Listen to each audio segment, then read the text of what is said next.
चलो साहब। आप सभी का आज इतनी खूबसूरत सुबह में करते हैं बहुत बहुत स्वागत। और आज के जो टारगेटेड चैप्टर हैं वो है, सबसे पहला करेंगे सर कंट्रोलिंग, आफ्टर दैट करेंगे फाइनेंशियल मैनेजमेंट, और उसके बाद कहानी बढ़ेगी फाइनेंशियल मार्केट की तरफ। और जैसे ही फाइनेंशियल मार्केट हो जाएगा खत्म, तो हमारे 12 चैप्टर का रिवीजन भी हो जाएगा खत्म। उसके बाद क्या करेंगे सर, कुछ एमसीक्यूज और assertion and reasons, and last में करेंगे कुछ केस स्टडीज। चलेगा साहब? चलो साहब, आइए साहब बात करते हैं पहले चैप्टर की, जिसका नाम है कंट्रोलिंग। तो सबसे पहले तो आप ऐसा समझ लें कि सर प्लानिंग के अंदर हमें डिसाइड करते हैं कि हमने क्या अचीव करना है, जबकि कंट्रोलिंग वो फंक्शन है जो सर जो सोचा था उसके बारे में, जो एक्चुअल रिजल्ट आया है उसके बारे में बात करता है। आइए साहब बात कर लेते हैं। Controlling means ensuring that activities in the organisation are performed as per the plans. Sir control करने का ये मतलब होता है कि जो हमने प्लान किया था सारी एक्टिविटीज उस प्लान के हिसाब से चल रही हैं कि नहीं चल रही हैं, इस बात को इंश्योर करना। Controlling also ensure that organization resources are being used effectively and efficiently for the achievement of predetermined goals. It is a pervasive function. मतलब हर लेवल ऑफ मैनेजमेंट पर इसको यूज किया जाएगा, या हर टाइप ऑफ ऑर्गेनाइजेशन को भी controlling की जरूरत होती है। चलें सर, इंपॉर्टेंस एक बार देख लीजिए, एग्जाम में बिल्कुल आ सकते हैं, से एक बार देखें सर। सबसे पहला क्या लिखा है, अकम्प्लिसिंग ऑर्गेनाइजेशनल गोल। सर कंट्रोलिंग वो फंक्शन है जो कहीं ना कहीं हेल्प कर रहा है आपके ऑर्गेनाइजेशन के गोल को अचीव करने में। दूसरा क्या लिखा है, जजिंग एक्यूरेसी ऑफ। सर आप समझें, हम जब प्लानिंग के अंदर गोल सेट करते हैं, स्टैंडर्ड सेट करते हैं, तो हमें ये कहीं ना कहीं उतना अंदाजा या पता नहीं होता है कि जो हमने स्टैंडर्ड सेट किया है वो सही है या गलत है। बट कंट्रोलिंग के अंदर आपको आपके स्टैंडर्ड की एक्यूरेसी का पता चलता है। से फॉर एग्जांपल आपने वो सोचा कि मैंने यार 95% स्कोर करना है, this is your goal motive जो आपने प्लानिंग के अंदर लाया था। जब रिजल्ट आया या जब आप रिजल्ट की तरफ बढ़ने लगे, तो जब आप उसके लिए एक्टिविटीज परफॉर्म करोगे तो आपको धीरे धीरे पता चलने लगेगा कि मैंने जो स्टैंडर्ड सेट किया है वो सही है या गलत है। तो कंट्रोलिंग वो फंक्शन है जो इंश्योर करेगा आपकी एक्यूरेसी ऑफ स्टैंडर्ड को। Making efficient use of resources, ठीक है, employee motivation, ensuring order and discipline. ये बेटा आप एक बार देखिएगा, लिमिटेशन तो है नहीं। और अब आ जाते हैं, इसकी बात कर लेते हैं बढ़िया डिटेल में, relationship between planning and controlling. एक बार इस पे चर्चा कर लेते हैं कि सर प्लानिंग एंड कंट्रोलिंग में क्या रिलेशन है। देखो थ्योरी बिल्कुल लिखी हुई है, कल को एग्जाम में आता तो आपने लिखना भी बिल्कुल यही है। सर क्या लिखा, planning and controlling are inseparable twins of management. इस लाइन का मतलब ये होता है कि सर आप ऐसा नहीं मान सकते हो, उधर से चले जाओ बेटा, आप ऐसा नहीं मान सकते हो कि सर प्लानिंग कर लूं कंट्रोलिंग ना करूं, या कंट्रोलिंग कर लूं प्लानिंग ना करूं। सर आपको दोनों ही चाहिए, इसलिए उनको बोलते हैं inseparable twins of management. A system of control presupposes the existence of certain. Sir जो कंट्रोलिंग सिस्टम है वो ये मानकर चलता है कि कुछ ना कुछ प्री डिटरमाइंड गोल होंगे, प्री डिटरमाइंड स्टैंडर्ड होंगे जिनको हमने अचीव करना है। These standard of performance which serve as a basis of controlling. और वही स्टैंडर्ड कंट्रोलिंग का क्या है, बेस है, जिस पर पूरी की पूरी कंट्रोलिंग स्टैंड करती है। Once a plan become operational controlling is necessary. जैसे ही आपकी प्लान कन्वर्ट होती है एक्शन में, आपको तुरंत कंट्रोलिंग की जरूरत पड़ती है। Controlling is necessary to monitor the progress, measure it, discover the deviation and initiate corrective measures. जैसे ही आपने प्लान को कन्वर्ट किया एक्शन में, कंट्रोलिंग ट्रिगर हो जाएगी। कंट्रोलिंग आपकी एक्टिविटीज को मेजर करेगी। अगर कल को कोई डेविएशन है तो उसको मेजर करके करेक्टिव एक्शन भी लेती है। आगे आ जाते हैं साहब।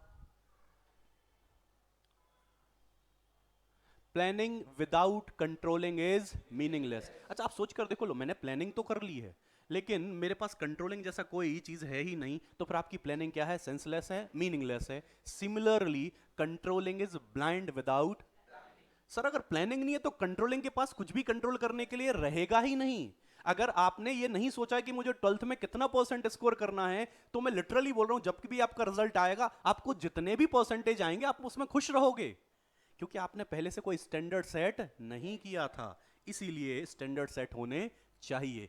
If the standard are not set in advance, manager have nothing to control. when there is a no plan, there is no basis of controlling.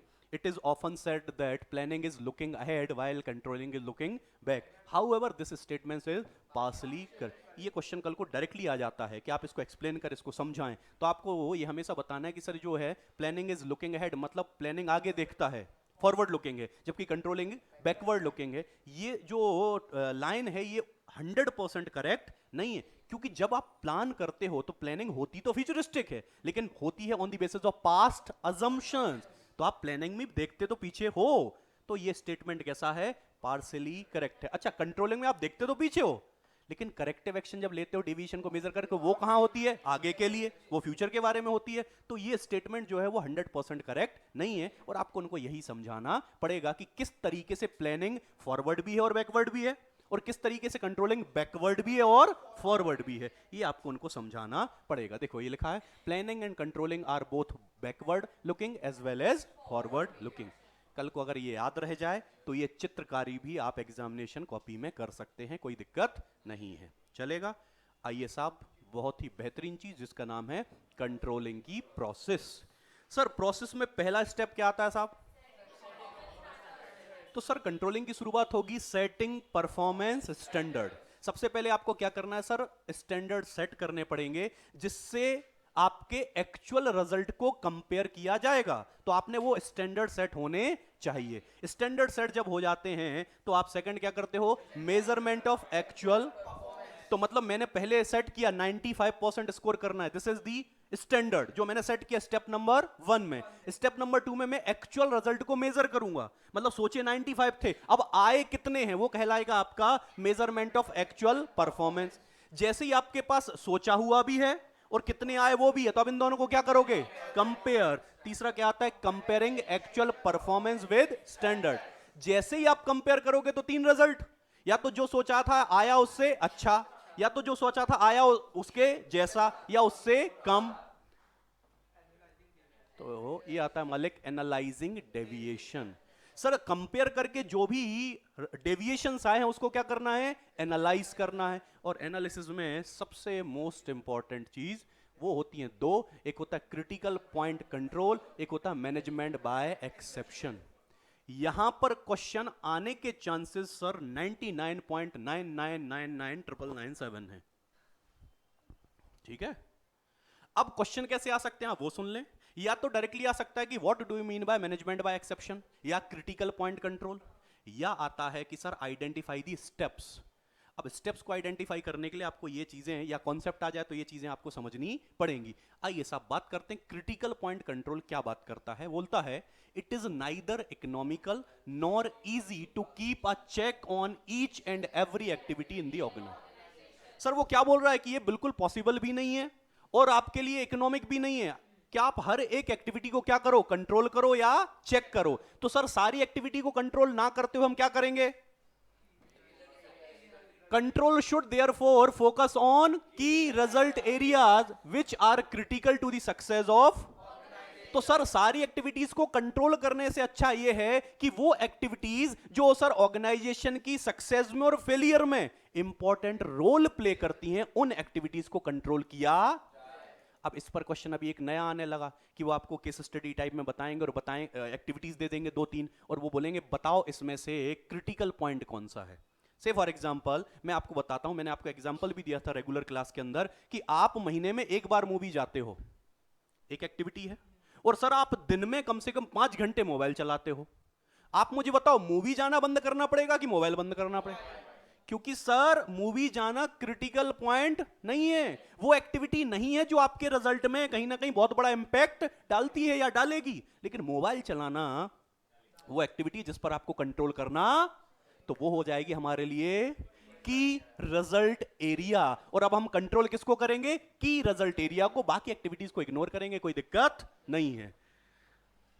These key area are set as a critical point. तो इन्हीं की result area को ही हम क्या बोलते हैं, critical point. दूसरा आता है सर मैनेजमेंट बाय एक्सेप्शन.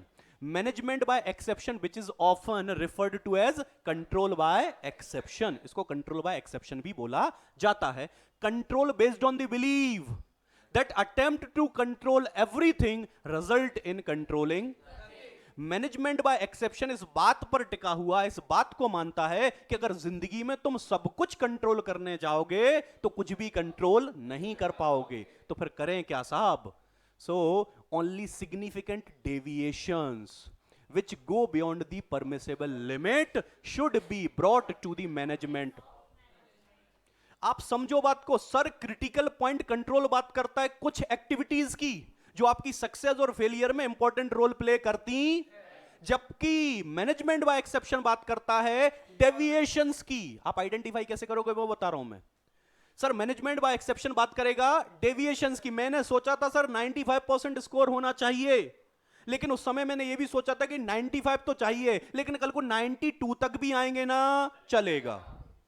तो जो मैं 3% की जो लिमिट रख रहा हूं इसको बोलते हैं परमिसेबल। मतलब कल को आपका रिजल्ट 92 और 95 के बीच में आ जाए, कोई टेंशन लेने की जरूरत, क्योंकि 3% का डेविएशन तो आप खुद मानकर चल रहे।